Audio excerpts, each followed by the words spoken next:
You know me. I am in your friendship circle, hidden in plain sight.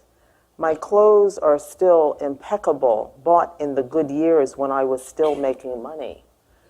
To look at me, you would not know that my electricity was cut off last week for non-payment, or that I meet the eligibility requirements for food stamps.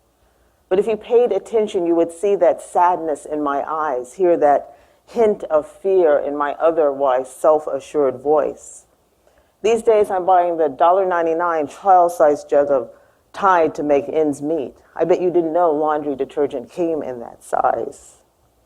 You invite me to the same expensive restaurants the two of us have always enjoyed, but I order mineral water now with a twist of lemon, not the $12 glass of Chardonnay. I am frugal in my menu choices, meticulous. I count every penny in my head. I demur dividing the table bill evenly to cover desserts and designer coffees and second and third glasses of wine I did not consume. I am tired of trying to fake appearances. A friend told me that I'm broke, not poor, and there is a difference. I live without cable, my gym membership, and nail appointments. I've discovered I can do my own hair. There is no retirement savings, no nest egg. I exhausted that long ago. There is no expensive condo to draw equity and no husband to back me up. Months of slow pay and no pay have decimated my credit. Bill collectors call constantly, reading verbatim from a script before expressing polite sympathy for my plight and then demanding payment arrangements I can't possibly meet. Friends wonder privately how someone so well educated could be in economic freefall. I'm still as talented as ever and smart as a whip, but work is sketchy now, mostly on and off consulting gigs. At 55, I've learned how to fake cheeriness, but there are not many opportunities for work anymore. I don't remember exactly when it stopped, but I cannot deny now having entered the uncertain world of formerly and used to be. I'm not sure anymore where I belong. What I do know is that dozens of online job applications seem to just disappear into a black hole. I'm wondering what is to become of me. So far, my health has held up, but my body aches, or is it my spirit?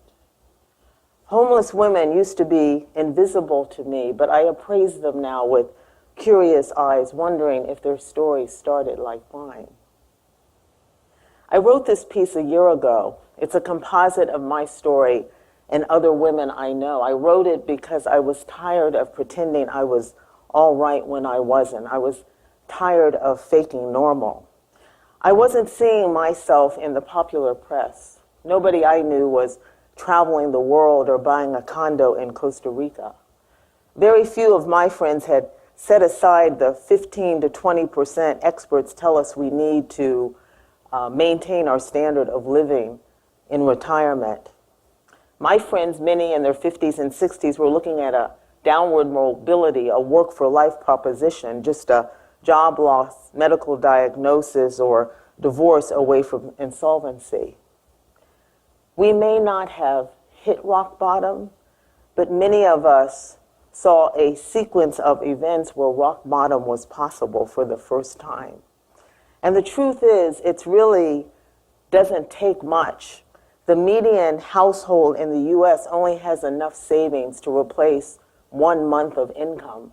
47% of us cannot pull together $400 to deal with an emergency. That's almost half of us. A major car repair, and we're standing on the abyss. You wouldn't know it to look around you. I'm not the only one in this situation. There are people in this room who are in the same predicament. And if it's not you, it is your parents or your sister or maybe your best friend.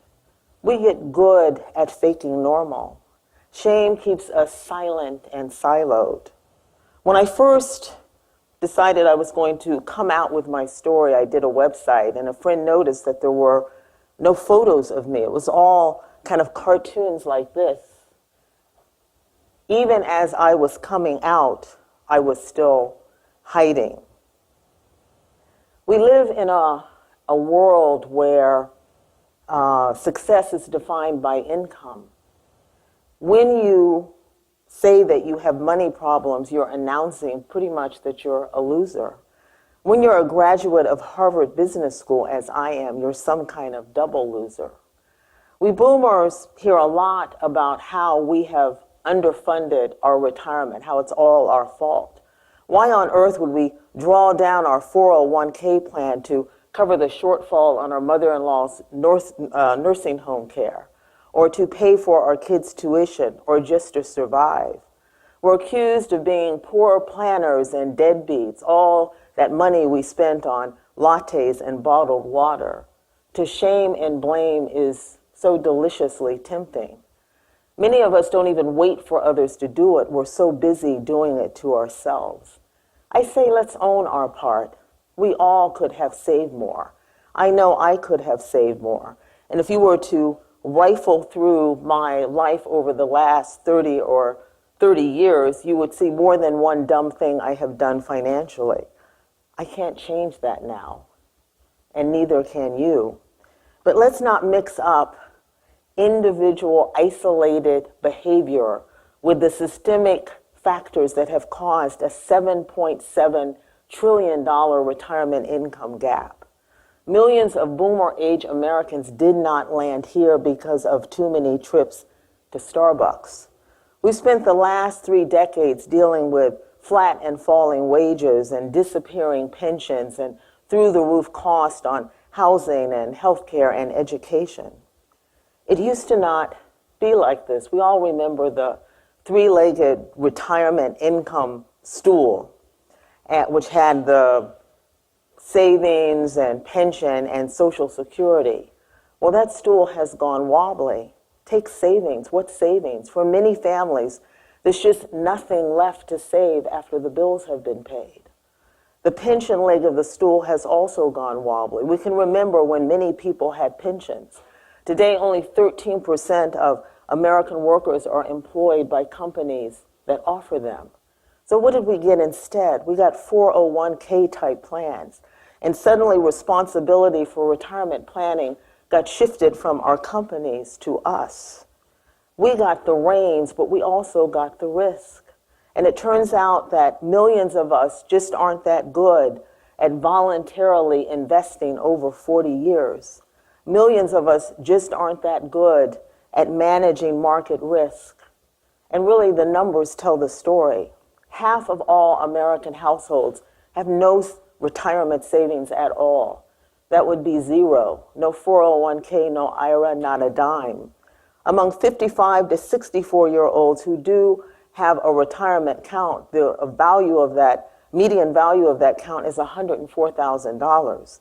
Now, $104,000 does sound better than zero, but as an annuity, it generates about $300. I don't have to tell you that you can't live on that. With savings down, pensions becoming a relic of the past, and 401k plans failing millions of Americans, many near retirees are dependent on Social Security as their retirement plan. But here's the problem. Social Security was never supposed to be the retirement plan. It's not nearly enough. At best, it replaces something like 40% of your pre-retirement income.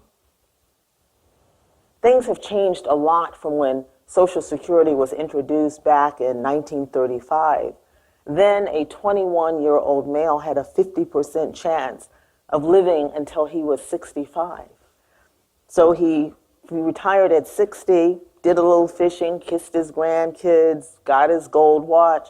He'd be dead within 5 years of receiving benefits. That's not the pattern today.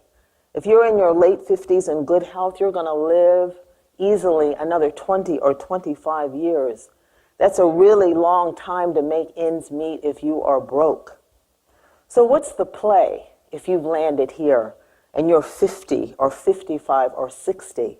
What's the play if you don't want to land here and you're 22 or 32? Here's what I've learned from my own experience. the cavalry's not coming. There is no big rescue, no Prince Charming, no big bailout in the works. To have a shot at something other than being old and poor in America, we're going to have to save ourselves and each other. I've had to come out of the shadows, stand here openly, and I'm inviting you to do so as well. I'm not going to tell you that it's not easy. I ventured, though, to tell my story because I thought it would make it a little easier for people to tell theirs. I think it's only through our strength in numbers that we can begin to change the national la conversation that we are having on this retirement crisis. With so many of us shell-shocked and adrift about what has happened to us, we're going to have to build up from the grassroots, forming what I think are resilience circles. These are small groups of people coming together to talk about what has happened to them, to share resources and information, and to begin to figure out a way forward. I believe from this base that we can find our voices again and sound the alarm, start pushing our institutions and policy makers to go hard on this retirement crisis with the urgency it deserves. In the meantime, and there is an in the meantime, we're going to have to adopt a live low to the ground mindset, drastically cutting back on our expenses. And I don't mean just living within our means. A lot of people are already doing that. What is called for now is to, in a much deeper way, ask ourselves what it really means to live a life that is not defined by things. I call it smalling up. Smalling up is figuring out what you really need to feel contented and grounded. I have a friend who drives really beat up raggedy cars, but he will scrimp and save $15,000 at one point to buy a flute because music is what really matters to him. He smalled up. I've had to also let go of magical thinking, this idea that if I just was patient enough and tightened my belt, that things would go back to normal. If I just sent in one more CV or applied to one more job online or attended one more networking event, that surely I'd get the kind of job I was used to having. Surely things would return to normal. The truth is, I'm not going back, and neither are you. The normal that we knew is over. In this new place that we are, we're going to be asked to do things that we don't want to do. We're going to be asked to take assignments that we think are beneath our station and our talent and our skill. I have had to get off my throne. Last year, a good friend of mine asked me if I would help her with some organization work. I assumed she meant community organizing along the lines of what President Obama did in Chicago. She meant organizing somebody's closet. I said, I'm not doing that. She said, get off your throne. Money is green. It's not easy being part of the advanced team that is ushering in this new era of work and living.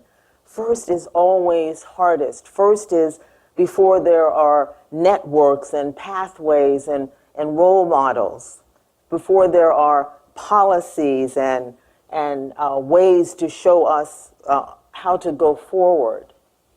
We're in the middle of a seismic shift, and we're going to have to find bridge work to get us through. Bridge work is what we do in the meantime. Bridge work is what we do while we're trying to figure out what is next.